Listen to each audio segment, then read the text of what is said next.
En un mundo a la deriva, cuando la búsqueda e intentos humanos no bastan, solo una es la fuente de esperanza que llenará todo su ser. Es Dios, quien con su palabra viva y eficaz le habla hoy. Con ustedes, el pastor Óscar Velázquez.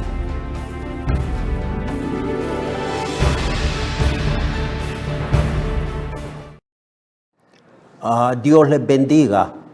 Estamos estudiando el tema El Espíritu Santo en el libro de los Hechos. Y estábamos hablando de que la iglesia era la que gobernaba, guiaba. El Espíritu Santo era el que gobernaba y guiaba la iglesia. Siempre ha sido así. Aunque nosotros a veces perdemos de vista el hecho de que el Espíritu Santo vino a nosotros para discipularnos, para capacitarnos, para instruirnos, para iluminar nuestra mente y nuestro corazón y darnos la sabiduría necesaria para que tengamos un correcto discernimiento y una interpretación correcta de la palabra del Señor.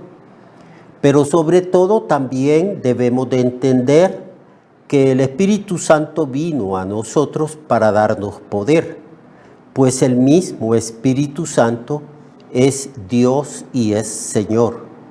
El Espíritu Santo es omnipotente y el Espíritu Santo nos concede el poder necesario para que cada uno de nosotros, hermanos y hermanas, podamos ejercer el ministerio que Dios nos ha dado y pongamos por obra y desarrollemos las capacidades, los dones, las habilidades que el mismo Espíritu Santo nos ha concedido para que podamos cooperar así en la edificación del cuerpo de Cristo, que es la iglesia. El concepto de la iglesia local, donde nos reunimos para que podamos adorar juntos al Señor y edificarnos y tener comunión los unos con los otros. Así que estamos estudiando esto de cómo la iglesia actúa, trabaja, ministra a través del cuerpo de Cristo que somos nosotros, la iglesia del Señor comprada con su sangre. Por eso dice que Pablo y los que colaboraban con ellos periódicamente hacían viajes para confirmar la fe de los hermanos. Y como la iglesia llena del Espíritu Santo era dinámica y en cualquier parte que había hombres y mujeres llenos del Espíritu, daban testimonio de Cristo y multitudes se convertían al Señor. Entonces era necesario que constantemente los líderes de la iglesia, en este caso Pablo y sus colaboradores, constituyeran ancianos en cada iglesia que se iba formando y habiendo orado con ayunos, los encomendaban al Señor en quien habían creído. Los siervos del Señor en la iglesia primitiva hacían énfasis sobre cosas fundamentales. A veces nosotros dejamos ese énfasis en los fundamentos y quizás por eso nuestro ministerio es débil. Ellos enfatizaban la oración. Ellos enfatizaban el ayuno. Los apóstoles que habían visto al Señor observaron cómo el Señor oraba horas en la noche y muchas horas en la madrugada. Y observaron que el poder que emanaba de Jesucristo era el resultado de su comunión en oración con el Padre Celestial. Observaban que cuando Jesús tenía algún viaje misionero a otra ciudad o aldea o pueblo que tenía que visitar, incrementaba su oración. Muchas veces vemos a Jesús orando al mediodía, cuando tal vez tenía un momento de descanso, un momento de estar solo, entonces el Señor pasaba orando.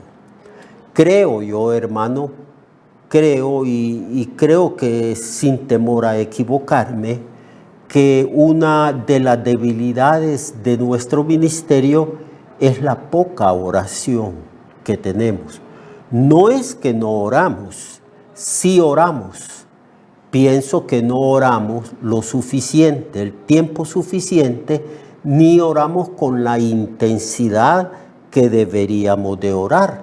Porque cuando se habla de la oración de nuestro Señor Jesucristo, se dice que en los días de su carne o de su encarnación, el Señor oraba con gran clamor, con gran ruego, con gran clamor y lágrimas. La palabra clamor significa que el Señor elevaba la voz. Por eso, para no interrumpir a nadie, Él siempre salía a lugares desiertos. Como al tiro de una piedra, se apartaba de la gente y ahí oraba con profunda intensidad. Eso lo sabemos, lo sabe usted, lo sé yo, pero una cosa es que lo sepamos y otra cosa es que lo pongamos por obra y en práctica. Aunque Cristo dijo, yo les he dejado ejemplo y ustedes deben de hacer exactamente lo que yo hice. Y ahí es donde pienso yo que hemos fallado, una de las áreas donde hemos fallado. Y por eso nuestra predicación, nuestra enseñanza, el ejercicio de nuestro ministerio es débil. No se nota la unción y el poder de Dios fluyendo de nosotros porque nos hace falta una comunión más profunda e íntima con el Padre, con el Hijo y sobre todo con el Espíritu Santo que está con nosotros. El asunto es que en la Biblia hay dos requisitos para ministrar de una manera eficaz, y es que debemos de ser llenos del Espíritu Santo todos los días de nuestra vida y de ministrar en el poder del Espíritu Santo, porque como ya lo hemos dicho hasta la saciedad en este estudio, que el Evangelio es el poder de Dios para salvación. Esencialmente, poder de Dios, porque donde está Dios, ahí está su poder. Donde está el Espíritu Santo, ahí está su poder.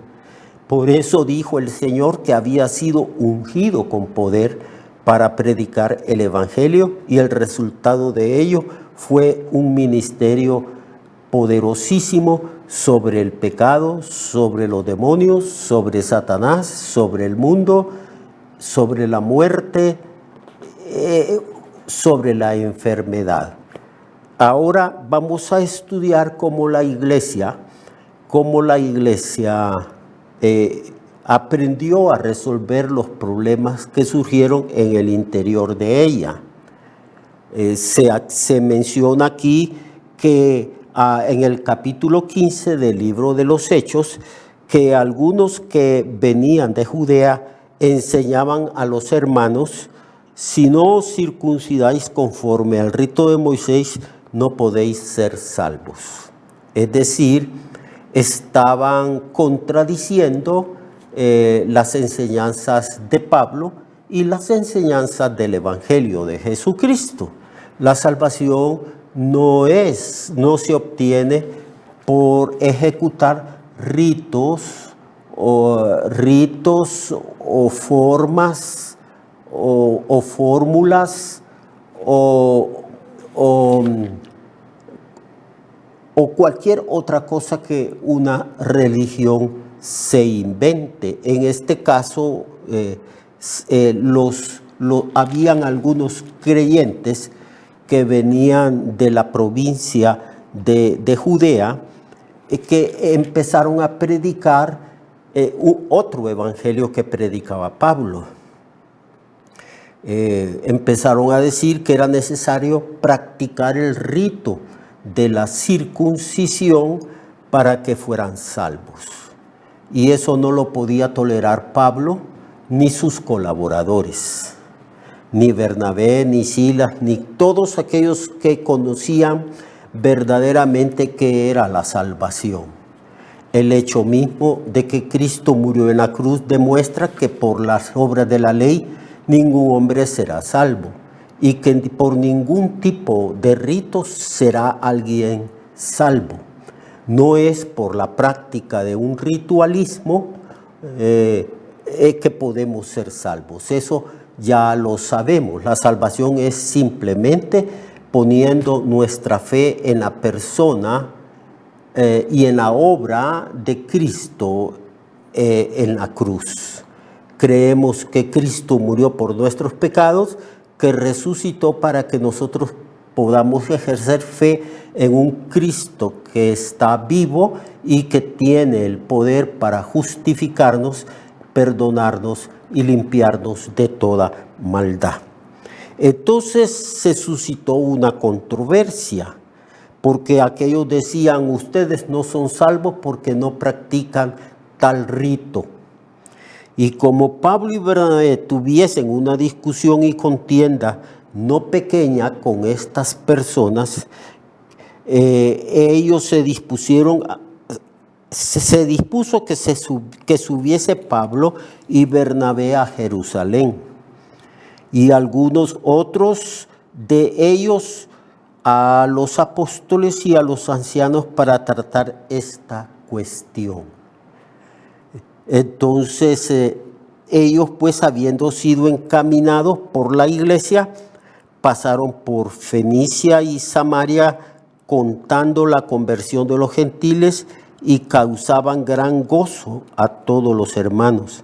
Y llegados a Jerusalén, fueron recibidos por la iglesia y por los apóstoles que estaban en Jerusalén y también por los otros líderes que aquí se llaman ancianos. Y refirieron todas las cosas que Dios había hecho con ellos. Pero algunos de la secta de los fariseos que habían creído se levantaron diciendo, es necesario circuncidaros y mandarles que guarden la ley de Moisés. Por siglos, los judíos y ahora esta secta bastante radical, se había pensado que por la obediencia a la ley y practicando las obras que demandaba la ley que Moisés había recibido en el monte de Sinaí, se podía ser salvo. No habían entendido que la finalidad de la ley era enseñarle al ser humano, especialmente al pueblo de Israel y a toda la humanidad, qué es el pecado y que la ley no fue introducida de parte de Dios para la raza humana para que el hombre se esforzara para ser salvo. Sabemos nosotros que era y es una imposibilidad para el hombre poder ser salvo por sí mismo.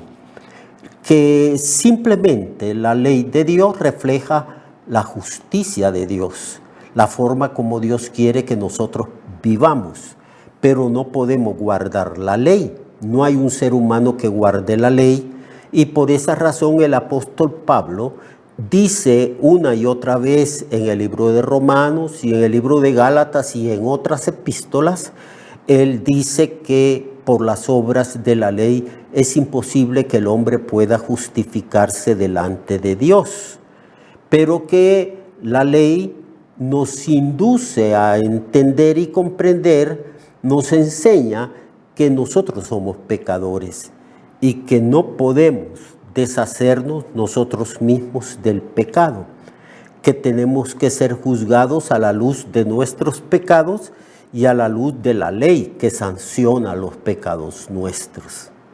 Y que la única forma y método para ser salvos es que haya un Salvador, alguien que nos salve. Y por esa razón Jesucristo vino del cielo, enviado por el Padre tomando forma humana en el vientre de una mujer, para que se cumpliera así las profecías respecto a la encarnación de Jesucristo.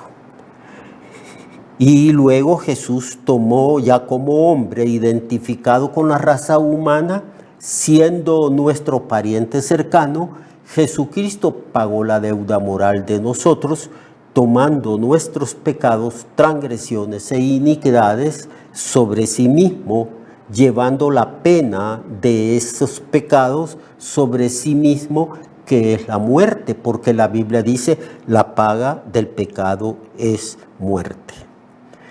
Pero los fariseos, algunos judíos legalistas, ellos decían, no solamente hay que creer en Cristo y en su obra expiatoria o redentora, hay que también practicar el rito de la circuncisión y así integrarlos a la comunidad judía y que vivan de acuerdo como viven los judíos. Entonces sí serán salvos.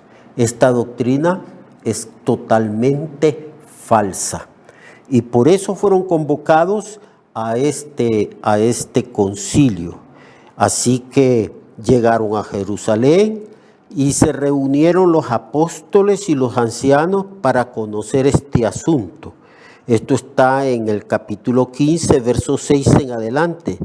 Y después de mucha discusión, Pedro se levantó y les dijo, varones hermanos, vosotros sabéis cómo hace algún tiempo que Dios escogió a los gentiles para que estos oyesen por mi boca la palabra del evangelio y creyesen. Entonces Pedro está hablando de aquel pasaje que ya estudiamos, cuando Pedro fue guiado a la casa de Cornelio y Pedro entró a la casa de Cornelio y le predicó a una multitud de gentiles y el Espíritu Santo cayó sobre esa multitud que creyó en Cristo. Y ahí vemos nosotros cómo el evangelio es predicado a los gentiles. Entonces Pedro toma esa experiencia para explicarla allí en ese concilio. Y Dios, que conoce los corazones, les dio también testimonio, dándoles el Espíritu Santo, lo mismo que a nosotros. Y entonces Pedro dice una palabra que es clave, y no hizo Dios ninguna diferencia entre nosotros que somos judíos y ellos que eran gentiles. El Señor purificando por fe sus corazones. Ahora pues, ¿por qué tentáis a Dios? Poniendo sobre la cerviz de los discípulos un yugo que ni nuestros padres ni nosotros hemos podido llevar. Antes creemos que por la gracia del Señor Jesús seremos salvos de igual modo que ellos. A lo largo también del caminar de la iglesia, amados hermanos, han surgido hermanos en Cristo. Estoy hablando de personas que son salvas, que se han vuelto legalistas, que no han entendido ni comprendido la gracia, la doctrina, las doctrinas de la gracia, la doctrina de la salvación. Y por una deficiente comprensión de estas doctrinas o por una ignorancia deliberada por negligencia, por no estudiar a profundizar la doctrina, han cometido el error de mezclar la gracia del Señor Jesucristo con la ley y se predica desde los púlpitos que hay que hacer ciertas cosas, ciertos ritos y ciertas formas de vida para poder ser salvos. La salvación es por gracia y el crecimiento, la santificación y la purificación de nuestras vidas es por la gracia, por la acción del Espíritu Santo en nosotros. Así que entonces se testificó de esto, Pedro testificó, también testificó el apóstol Pablo. Dice que como ellos callaron y entonces toda multitud escuchó a Bernabé y a Pablo, y cómo contaban cuán grandes señales y maravillas había hecho Dios por medio de ellos entre los gentiles. Y después habló Jacobo. Jacobo era un líder prominente, era el hermano de Jesús. Jacobo era como el presidente allí en la iglesia de Jerusalén, y él fue el que presidió, por eso es que habla por último, él fue el que presidió este concilio. Es el primer concilio, y también a través de toda la historia de la iglesia han surgido herejías, han surgido falsos maestros y profetas que han turbado la fe de los cristianos a través de la historia, y que han habido varios concilios para corregir estos errores doctrinales y volver a las escrituras, volver a la Biblia. Entonces ellos deciden al final que no hay que inquietar a los gentiles. Juzgo dice que no inquietéis a los gentiles que se convierten a Dios, dice Jacobo, sino que se les escriba que se aparten de contaminaciones de los ídolos. Es decir, se les escriba que ya dejen la costumbre de adorar ídolos, ¿verdad? Entonces es necesario que prediquemos qué son los ídolos, qué dice la Biblia sobre los ídolos. Eso es lo que está diciendo aquí Jacobo, que hay que instruir a los gentiles que ya dejen de practicar la idolatría, que se aparten de contaminación de los ídolos, que se aparten de la fornicación, que era también otra debilidad y es la principal característica de la vida del pagano, de aquel que vive sin fe, sin Dios, sin esperanza, practicando religiones idólatras y también practicando toda clase de exceso y pecado sexual. Entonces, de fornicación y de ahogado y de sangre. Tiene que ver, hay también que parte de los ritos que habían paganos que habían en aquel entonces, estos ritos incluían el beber la sangre que se derramaba en los sacrificios idolátricos. Entonces concluye así: porque Moisés desde el tiempo antiguo tiene en cada ciudad quien lo predique en la sinagoga, donde es leído en cada día de reposo. Y mañana vamos a continuar estudiando este pasaje de cómo se escribió esta carta y cómo se envió la carta. Así que, amados hermanos, apartémonos de las prácticas idolátricas del mundo, vivamos una vida de pureza moral, apartándonos de la fornicación, adulterio y de los pecados contra naturaleza que están en mucha manifestación en estos días, y vivamos una vida para Dios, para el honor de Dios y para la gloria del Señor. Dios le bendiga. Recuerde que su vida puede cambiar y mejorar, porque la palabra de Dios es viva y eficaz, y más cortante que toda espada de dos filos. Hebreos 4:12. Nuestra oración y deseo es que esta palabra predicada lleve mucho fruto. Le esperamos en el próximo programa, a esta misma hora y en esta misma estación. Esta es una producción de Ministerios Reflexionarte, en colaboración con Cirkenu Network. Sus comentarios son bienvenidos. Escríbanos al correo reflexionartehn@gmail.com o al 504-9802-6186. 504-9802-6186.